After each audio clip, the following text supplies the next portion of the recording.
Lightning hit a lake there, Lake Murray specifically. Emergency crews assessed 20 people there at the lake, taking 12 of them to the hospital. Officials say a boat hit the water and energized a metal cable with buoys on it that surrounded a swimming area. That is just terrible. A fire official says the injuries are non-life threatening. You don't think about that stuff when you're going out in the pool. No, but it's so easy to prevent as well. If you see those dark clouds approaching, again, check the radar, check our free weather app, the WNDU First Alert weather app. And again, if you do see a shower approaching your area, heed it with warning as there could be lightning in there. Yep. Josh, I just want to share some interesting facts here. Did you know that lightning can hit up to 15 miles away from the storm? Did not know that. No. So that's one of the other interesting facts here. And if you can hear thunder, you're close enough to be struck by it, and it can hit the same spot twice. That's often a myth that a lot of people think, oh, it can hit the same spot twice within that same thunderstorm, but that's actually false. It can hit the same spot more than once. And I'm looking at something here that says can follow pipes and wires too, which is what happened in that situation. Right. You know, it hit that buoy, the wire there. So again, some safety rules here. Get inside a building or vehicle if a thunderstorm does approach your area. I know it's summertime, a lot of folks out there camping, out at the beaches, out at the pools. So again, if you're close enough to see those dark clouds, you're really close enough to be struck by lightning. So again, do heed any thunderstorm with a caution out there, not only for today, but going forward for the rest of our summer days. Live look at First Alert weather radar. Most of us quiet right now, just after 4:15 p.m. Eastern time, but we are going to watch in the peak heating of the day right now through this evening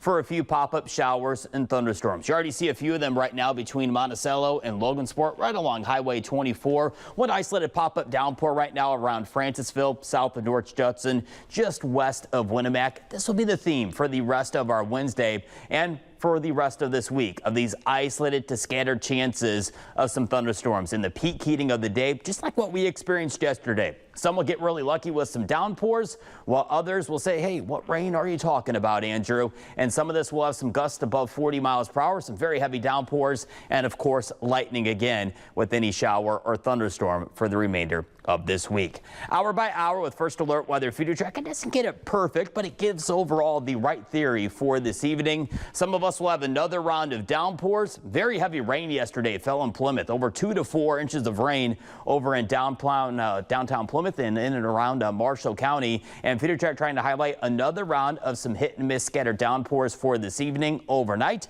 And then as we head on into our Thursday, as we head on into the afternoon, another round of some bubbling showers and thunderstorms. Notice how it's not widespread, but rather scattered in nature. If you find yourself underneath of that downpour, what it'll do is briefly lower the temperature, but also send the humidity skyrocketing through the roof. And this will be the theme here as we not only go through Thursday, but also into our Friday as well. Here's our forecast over the next 72 hours. Scattered showers and thunderstorms, the theme Thursday and Friday. Tomorrow is our last day where some of the heat index values for maybe an hour or two could get very close towards the century mark. And then overall, I think Friday, Saturday, Sunday, going forward into the weekend, we keep the heat index value around 90 to 95 degrees. But now we start to transition to, it's not the heat, it's the humidity. And if you don't like the humidity, the tropical air, the miserable air, you do not want to see these dew points in the 70s. And we're going to keep this around all the way through the weekend and early next week. But what I want to show you is what happens early next week between Monday and Tuesday.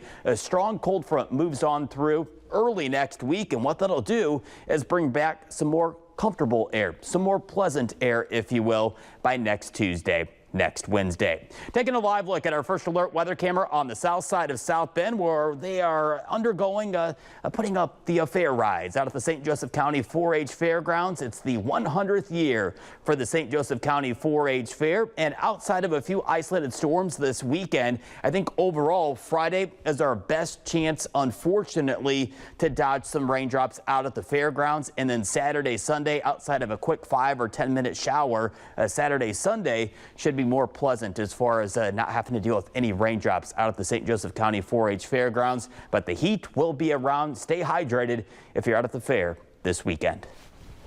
We appreciate it. Thank you. The state of Texas is